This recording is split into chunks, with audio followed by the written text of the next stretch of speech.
All right, so here we go with another Philosophy of Law lecture video. This time we're going to continue on with our discussion of law and morality and examine what the relationship between these two might be. And we're going to look at natural law theory, which is a particularly well-known view of the relation between law and morality. It goes back millennia and is still prevalent today. We're only going to look at one version of it, a traditional natural law theory developed by Thomas Aquinas. Now, if you recall from last time, we talked about the Nuremberg trials, these famous trials of these Nazi officials and officers where they were tried for war crimes and crimes against humanity and various things. And there was a question of whether these trials violated the rule of law. So there were objections that were brought up to the trials. Now, just two of them that were brought up that are important to the discussion now is that there were no laws in place that made what these men did illegal. And the second, they were following German law, and so German law should be what is applicable in this case. And that's why they could use the Nuremberg defense and say, well, we were only following orders. We were doing what we were legally required to do.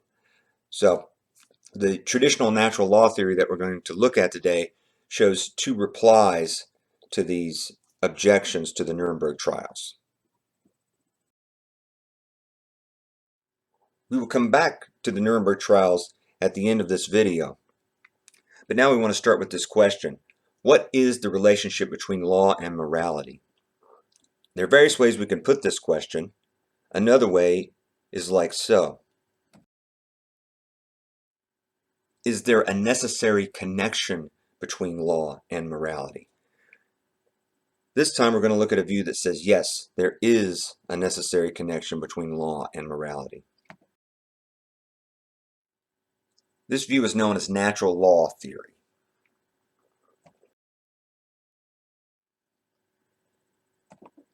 The basic idea of natural law theory, and there are different versions of it, we're only going to focus on one traditional version, but the basic idea is that there's a higher law above human-made law. Now, this law could come from God, it could come from nature, it could come from both. But this higher law is also called natural law. This is how the theory gets its name. And human-made law is also called positive law. So you have the natural law, which is this law of morality, which exists above human-made law. And then you have human-made law or positive law, which are the laws that nations and states and legislatures make to govern human behavior. There are different versions of natural law theory. We're only going to focus on traditional natural law theory as developed by Thomas Aquinas, who was a great philosopher and theologian, huge influence on Catholicism and Christianity in general, not just in this area.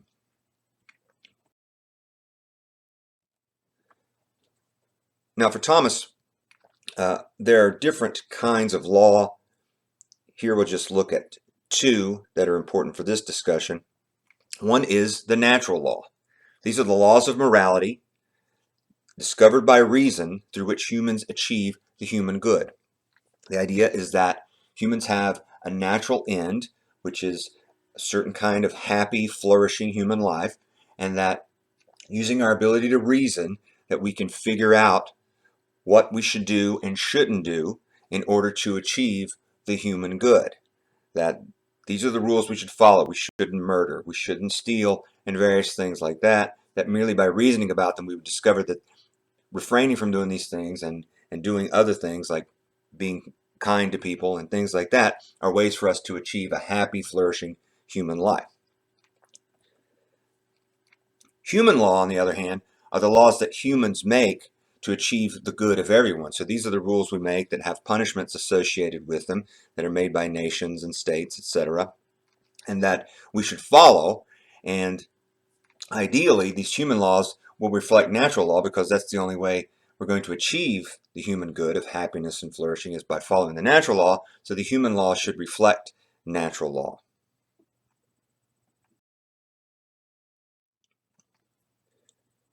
Okay, so according to traditional natural law theory, the relation between law and morality is very tight. It's a necessary connection. And one of the ideas that follows from this is that human laws that are not consistent with natural law are like counterfeit money. They are not real laws. One way this has been put is that an unjust law is not a law.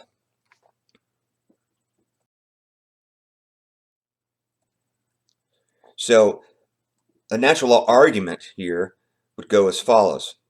The purpose of human law is to promote the common good. This is why we have these laws in the first place. This is why legislatures should be making the laws.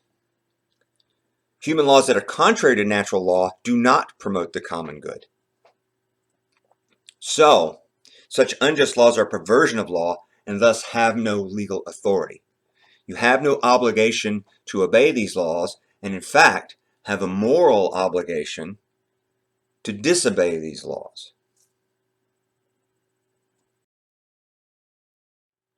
So, we can see now how a natural law theorist would reply to these objections to the Nuremberg trials.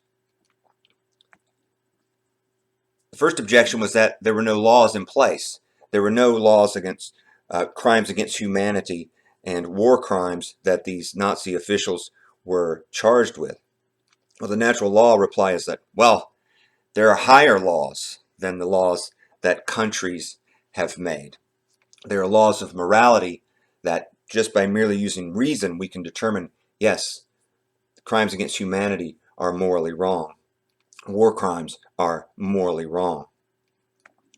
The second objection was that only German laws should apply, and you recall the Nuremberg defense that we were only following orders that these Nazis used to try to get out of being convicted. Well, the natural law reply is that these unjust Nazi laws, these laws that required people to commit crimes against humanity and war crimes, were perversions of law, and they should not be obeyed. You have a moral obligation to break these laws, not to obey them. And so to say we were only following orders when these orders were immoral, were violations of natural law, is no reply at all to the charges. In fact, these Nazis would have been obligated to break these laws, to defy Hitler's commands. So, according to the natural law theory, there's a necessary connection between law and morality, and hopefully this example of the Nuremberg trials illustrates how that connection is supposed to work. Okay? So that concludes this video lecture, and in part 2 we'll talk about another view of the connection between law and morality, legal positivism, which comes to opposite conclusions from traditional natural law theory. Cheers.